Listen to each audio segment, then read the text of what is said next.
Bull Kumite was the first truly international Street Fighter 6 tournament. It featured players from every large Street Fighter scene, and that every scene can compete at a high level. It showcased the dominance of Big Bird's Marissa from the UAE, and the variety of characters Street Fighter 6 has to offer. The most intense set for me, however, was watching the relatively unknown hometown hero from South Africa, Jabim, defeat one of the all-time fighting game GOATs, Tokido, a true David vs. Goliath story.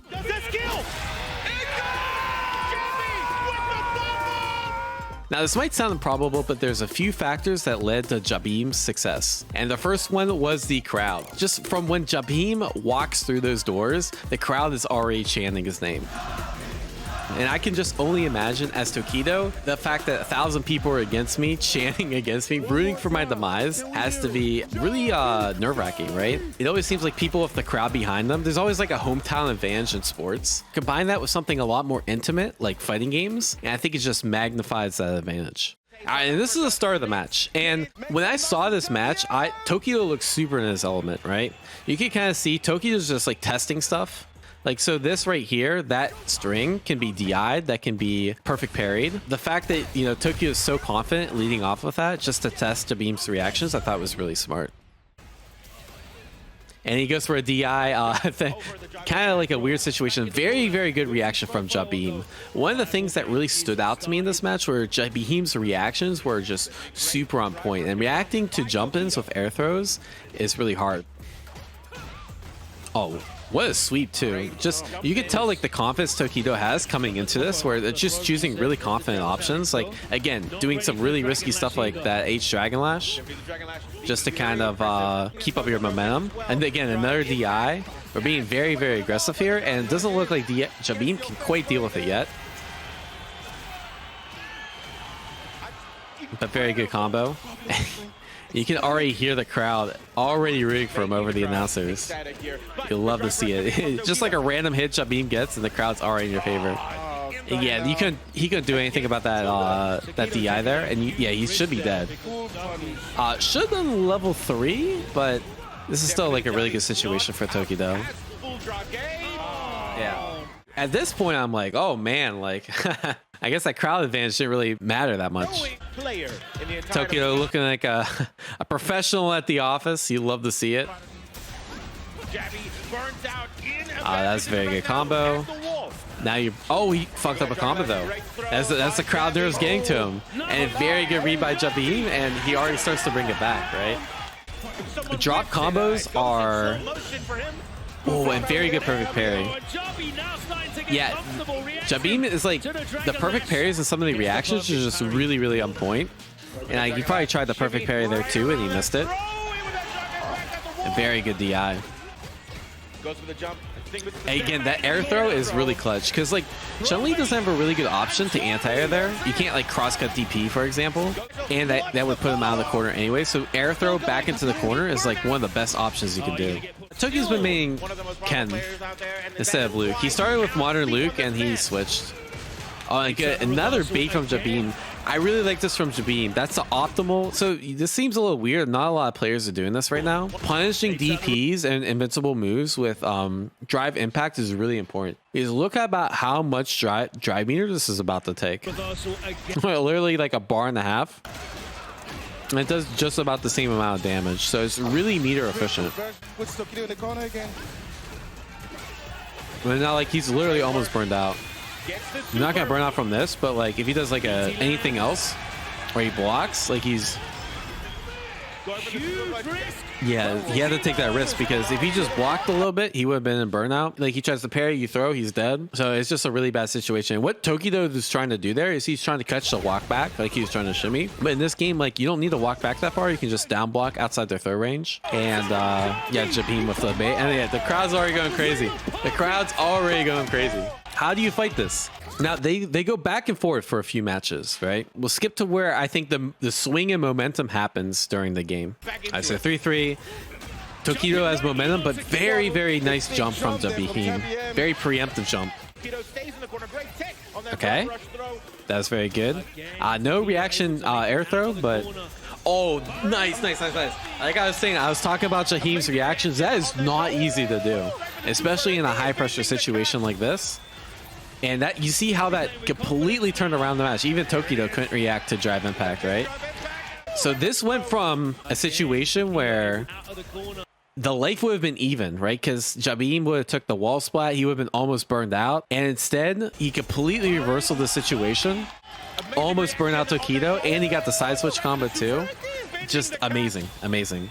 And you might be wondering, like, why are these pro players not reacting to drive impact? It's easy in training mode, right? But on a stage like this with the crowd behind you or the crowd against you, you're trying to look out for 20 other things. Like if they're in throw range for a shimmy or they're trying to overhead, drive impact becomes just that much more strong. Idom actually had an interview where they asked Idom, like, do you think people will be reacting to drive impact in a year or two? I don't think people are going to start reacting to drive impact 5 years later. People got hit by super dash, uncharged dust, all this other stuff. People are going to get hit by drive impact. You know, as the game progresses, one region might learn something and then like really adapt to how the game plays and then have like a strong way of understanding how to play the game. And you could tell, especially if that perfect, the momentum's completely in Jabim's favor. And good check on the Jinrai. Oh, what a shimmy! That was disgusting. That was absolutely disgusting. The double shimmies are like one of the sickest things you could see. You only really go for double shimmies at like a very high level when people are being super, super patient. Oh, and the DI. You can't react to DI. Everyone's chanting Jabim, man. Jabim, Jabim. Bro, I'd be there chanting too. Being on a stage like Jabim and having the crowd cheer for you, I can only imagine. That's so cool. Very good EXTP from Tokido. After drive rush in general, like reversaling is a pretty good option. Because they already spent the meter. Very good, perfect. Oh no, he messed up. He messed up. Parry on reaction to drive rush is a pretty good strong option, right? Because it's kind of risky. He goes for a drive rush in the throw. Very good super. Yeah, one of the things I've noticed is Jabim's reads are really strong on reversal, right? He probably shouldn't have burned himself out for that, but oh my god. Wow, that was clutch. And one of the things you want to do against that move is DI it, but you can't DI that move if you're really low on health. In this tournament, there's no losers bracket either. So if Tokido loses here, he's just completely dead. Oh, very good super. Yep. Yeah, and the cool thing about Ken Super, well, really strong thing about Ken Super, it's side swaps, right?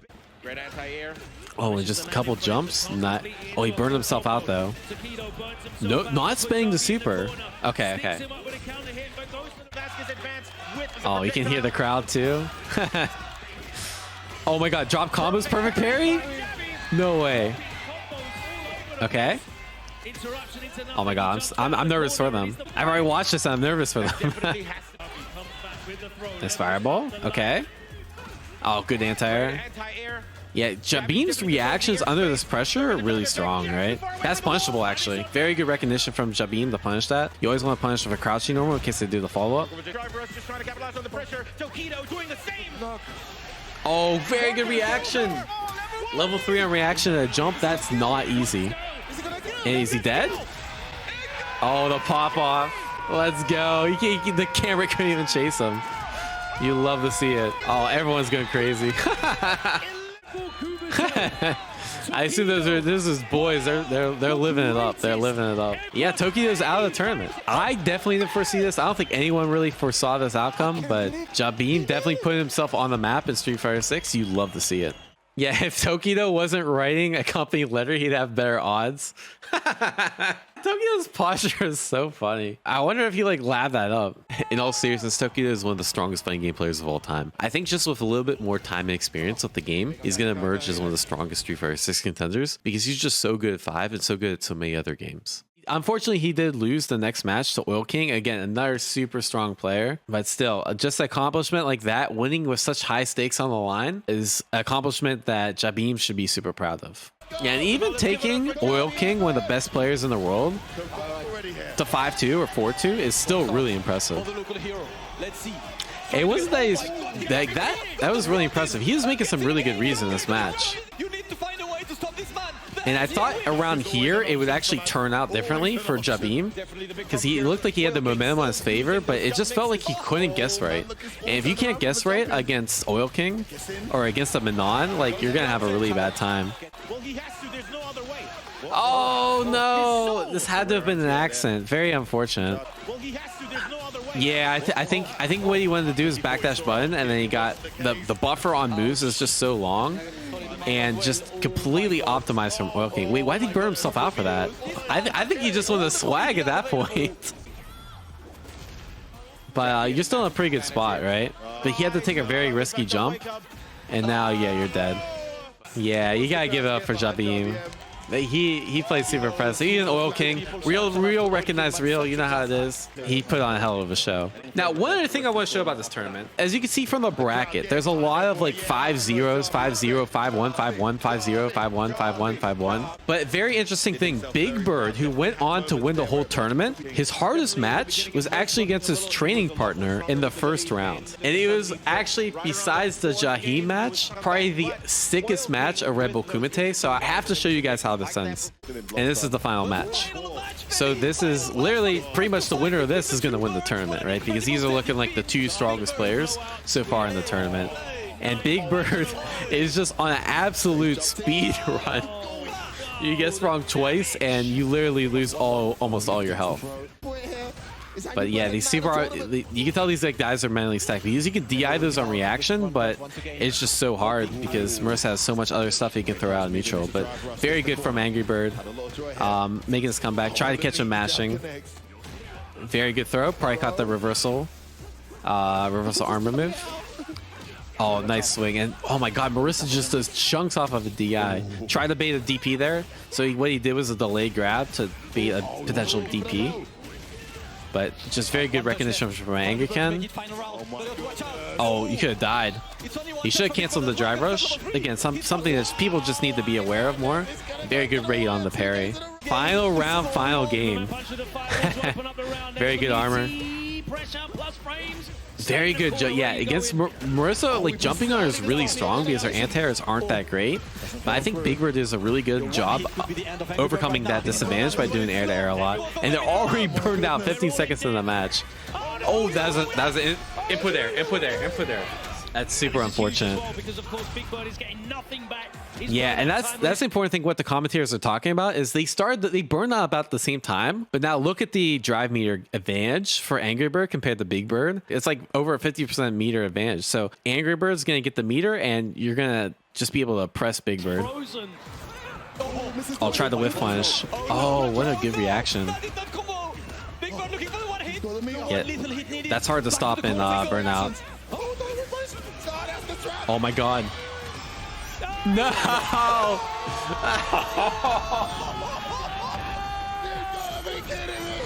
Oh, that's so unfortunate. I forgot that's how it ended. Oh, you know, they had to hug it out. I mean, just imagine if you're Angry Bird flying out 10 hours to South Africa just to play your training partner, and then you lose to Wake Up Super. I think what he thought here was he's gonna keep the combo quick, just so we can keep him in burnout and do like a burnout mix-up, but I'm not sure. Either way, it didn't end well for Angry Bird. Let's put it that way.